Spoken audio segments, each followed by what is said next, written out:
Hello everyone, welcome to Chai Together episode 2. I'm outside, it is beautiful, it's Sunday, and I have my notebook written down with the content of our episode today, alongside a cup of chai with my man love, Bob Marley. He knows what it is. And I'm sitting on a bench today, although I love the grass, because my cup is more stable. Or is it? All right, let's get started. So last time I introduced you guys to the topic for my show, which was paranoid schizophrenia. So what is paranoid schizophrenia? Paranoid schizophrenia is the inability to think clearly, feel, or behave in mannerisms which would be considered normalized.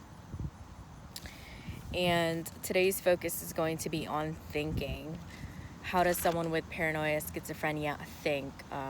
Obviously, we know that they don't think like us. And when we go into public, most of the times people who are educated enough about disabilities, they can tell if someone has autism or, possibly on drugs, things of that nature. However, with paranoid schizophrenia, you may just deem the person to be inappropriate or disrespectful. And the thing regarding my mom is there's been a plentiful of times where we've gone to the store and she doesn't do things normalized as in personal space, proximity, something I learned in interpersonal communication, to have the consciousness to know that you're standing too close to a person, or she will talk over people when two people are having discussion. For example, my father and I, and she will be asking something random, which to her is not random, it's meaningful, as in, do you want to eat now, while me and my father are discussing something important. In the beginning, it was very hard to adjust to. I remember being angry before I knew about her diagnosis, about how rude, ill-mannered, like you weren't taught this by your parents, since my mom isn't from the States originally. So getting into this, I find my mom saying "oh" a lot. She'll say "oh" and then smile once she understands a concept that I explain to her in short, sweet words. Schizophrenics, you cannot speak with them in such intensive and complex dialogue. You have to keep it short, like, "no, I don't want it," or "no, thank you," or "not right now," instead of explaining, "no, I don't want this because yada yada yada," and then if you love to talk like me and are ongoing, it's not easy for her. However, I've trained myself and I practice this now. And I have to remember to speak slowly for sure. And she will want me to stop. If I keep on going, and I'm the type of person who wants to make my point, make sure she understands. However, I have to recognize in the moment that I need to stop now, because the more I explain myself, the more it's troublesome for her to understand. Like, she's gotten the point when she says so. However, I'll keep repeating myself, which is not acceptable, I feel, and it's something I'm still working on. Can y'all see me? And my mom may seem dazed or gloomy, just how I am, just staring. Like, even when you're with her, she's in her own thoughts. You can tell she's constantly thinking. And I'm like, "you okay? What are you thinking about? How's my mom?" And she's like, "nothing. I'm just gonna do these dishes now, or I'm just gonna, I love her. So even though my mom has this diagnosis, she's most of the times cool, calm, and collective, unless she's having a panic attack or what I would like to consider an episode where she's just so frustrated, and her outlet without treatment is just to take it out on the people, her loved ones who are close to her. And she's boxed in, and her thinking is boxed in. I do my best to, change her mindset and provide her with all the information that I have regarding mindset. I've provided her with a goal card. So for her to state that I no longer have paranoid schizophrenia, I am healthy, I am well, I am wealthy, things of that nature. And I have my mom journaling her thoughts. So before, my mom used to write paranoid schizophrenics for her, she was diagnosed with hypochondria before, which is also somatic form disorder. And she says, like, look at my eyes, they're not normal, or my body's not functioning, I can't breathe, I can't smile anymore. She said this to me yesterday. I was like, you're smiling right now.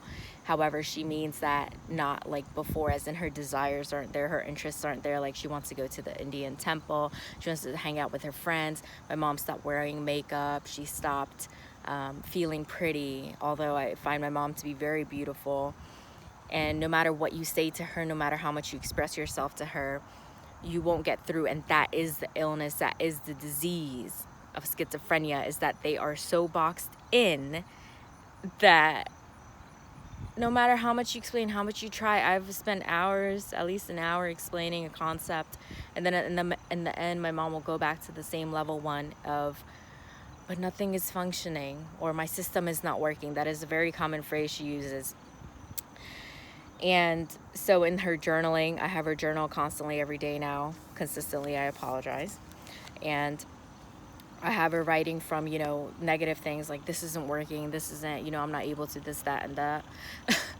I have her writing, I don't have the interest to go to the temple, but I want to. I don't have the interest to blank. And also, I enjoyed myself today at Rita's with my family. I enjoyed going to ShopRite with my daughter today. I helped my daughter with embroidery today, or I did embroidery today.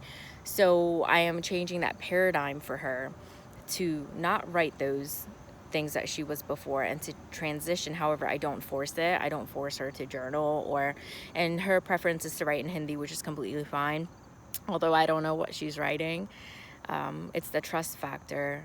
I do my best, and I know she does her best, and she is following through now better than before, while she's on medication. And the medication my mom is on is called Zyprexa, and it's the low dosage. And that stopped her hallucinations and hearing the voices in her head, which I'm so grateful for, because if anyone had seen my mom before, it was unbearable, to where her face was unbearable, to see the darkness in her face. It's as if someone is shriveling up and dying, as in like when you take a shower for too long and your skin turns into a raisin, the resemblance of a raisin.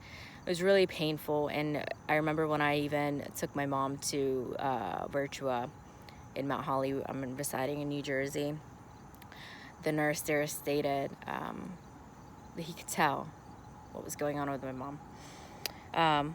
Without taking it further, to get back on track, I want to say that my mom is alert and she's very resilient, and she won't give up the fight for her treatment. My mom is someone who, if you refuse to take her to see a new doctor, anything that will push her forward into getting better, she will go herself. She'll book it and she will go herself. She would prefer someone to come. However, she's not needy, as in she will do it herself, and it's endless for her. It's infinite amount of time she will go. And it's one of the benefits of being her daughter, and for me to do what I'm doing today and being on this page and sharing this with you guys is really honorable. I've received feedback from you guys, the audience, stating that some of their members have had it, or they haven't been able to speak up about it, and I'm voicing myself for all of us, not just for myself. And this is the positive out of a negative situation. It's what you make of life, not what life makes of you, honestly. And today's Biscuit on thinking, this is a new concept I've come up with for this show. If a woman who's in her 60s, 63 to be exact, can be actively seeking more for her life and wanting more, and for people like us who aren't impaired in such a way with our minds or with our ligaments, why and what is stopping us from moving our life into doing more, pursuing more, being successful? If someone who has an illness is still fighting for themselves to have this vicious disease for more than 47 years, as an example, and you know, we as people, we're healthy. Most of us, I understand, Corona is affecting a lot of people's mental health at this time. However, we are able to move. We are able to wake up every day, and that's something to be grateful for. And just don't give up the fight. Like, if you don't feel well today, there's always tomorrow. And one thing I want to say is regarding suicide,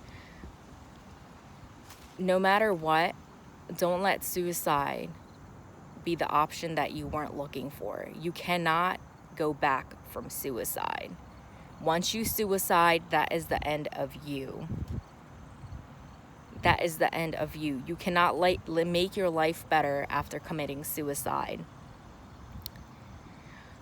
My mom, with her thinking, although she has this thinking, she never, ever, from when I've known her, attempted suicide or had the will to commit suicide, because she has the will to get better.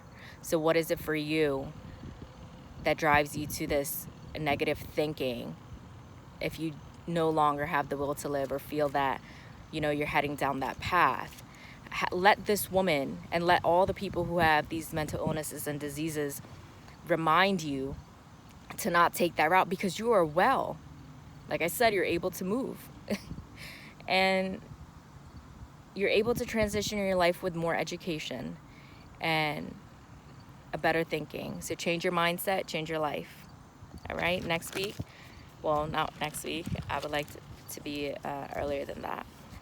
Next time we're going to discuss feel for the episode. All right, take care, everyone.